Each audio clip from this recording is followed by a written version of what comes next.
গত 17 অক্টোবর 2024 তারিখে এই আন্তর্জাতিক অপরাধ ট্রাইব্যুনাল থেকে প্রধান আসামি শেখ হাসিনার বিরুদ্ধে গ্রেপ্তারি পরোয়ানা জারি করে।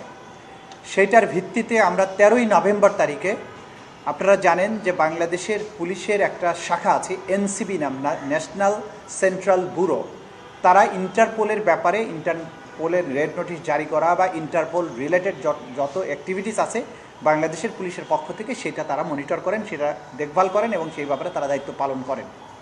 গত 13 নভেম্বর তারিখে আন্তর্জাতিক অপরাধ ট্রাইব্যুনালের চিফ প্রসিকিউটরের অফিস থেকে আমরা ফর্মালি এই ইন্টারপোলের রেড নোটিশ জারি করার জন্য শেখ হাসিনার বিরুদ্ধে যে ফর্মটা আছে তাদের স্বীকৃত ফর্ম, সেটা ফিল আপ করে একটা ফরওয়ার্ডিং লেটার সহ আমরা এনসিবিকে, অর্থাৎ বাংলাদেশ পুলিশের যে central bureau, national central bureau যেটা আছে সেটার কাছে আমরা পাঠিয়েছি। বাকি ফর্মালিটিসটা করার দায়িত্ব আমাদের এনসিবির। সুতরাং এই ইন্টারপোলের রেড নোটিশটা ইন্টারপোল কর্তৃক জারি হয়েছে কিনা সেই বিষয়টা বলার দায়িত্ব হচ্ছে আমাদের এনসিবির এবং আমাদের বাস্তবিক অর্থে ইন্সপেক্টর জেনারেল অফ পুলিশের অফিসার। আমরা এই খবরটা আপনাদেরকে ক্লিয়ারলি বলতে পারছি না যে তাদের মাধ্যমে এটা জারি হয়েছে কিনা বা ইন্টারপোলের ওয়েবসাইটে এটা অ্যাভেলেবল আছে কিনা। এটার আপডেট জানতে হলে আপনারা যদি পুলিশ সদর দপ্তরের একজন এডিশনাল আইজিপি আছেন এনসিবির দায়িত্বে, তার কাছ থেকে এটা বিস্তারিত তথ্য জানতে পারবেন। আমরা যদি জানতে পারি ভবিষ্যতে বা পরবর্তীতে আমরা আপনাদেরকে এটা জানাতে পারব। সারা দেশে বিভিন্ন অপরাধে বিভিন্নভাবে তার বিরুদ্ধে মামলা হয়েছে, সেই মামলাগুলো চলমান থাকবে। আমাদের কাছে যে সমস্ত প্রাপ্ত অভিযোগ আছে তার ভিত্তিতে বিশেষ করে জুলাই আগস্টের অভ্যুত্থান চলাকালীন সময়ে হত্যাকাণ্ড সহ মানবতা বিরোধী অপরাধ এবং গত 16 বছর ধরে গুম, ক্রসফায়ারের মতো যে মানবতা বিরোধী অপরাধ, পিলখানা হত্যাকাণ্ড এবং হেফাজতে ইসলামের হত্যাকাণ্ড, হেফাজতে ইসলামের উপরে 2013 সালে যে ম্যাসাকার চালানো হয়েছিল, মোটা দাগে এই কয়েকটি বিষয়ের অভিযোগ আন্তর্জাতিক অপরাধ ট্রাইব্যুনালে এসেছে।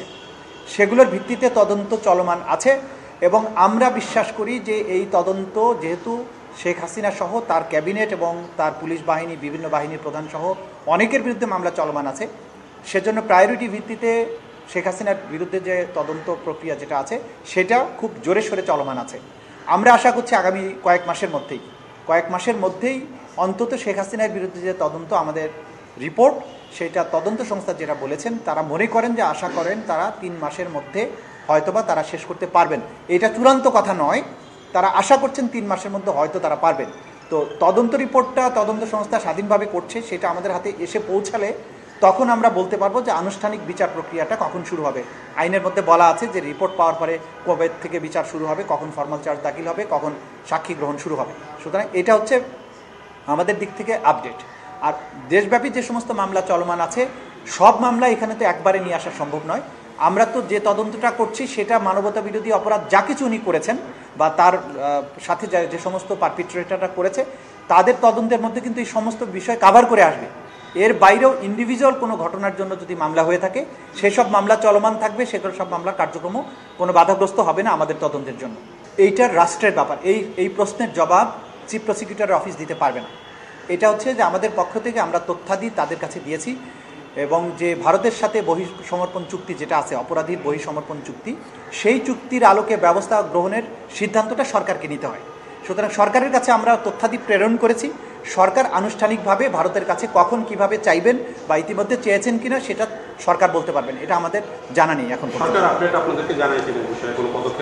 এক্সট্রাডিশনের ব্যাপারে আমরা এখন পর্যন্ত জানি না যে এটা এক্সট্রাডিশন রিকোয়েস্টটা ইতিমধ্যে করা হয়েছে কিনা, হয়তো আমরা যদি জানতে পারি তখন আপনাদের জানাতে পারবো। তার মানে হচ্ছে রেড অ্যালার্টের বিষয়ে আপনি জানেন না?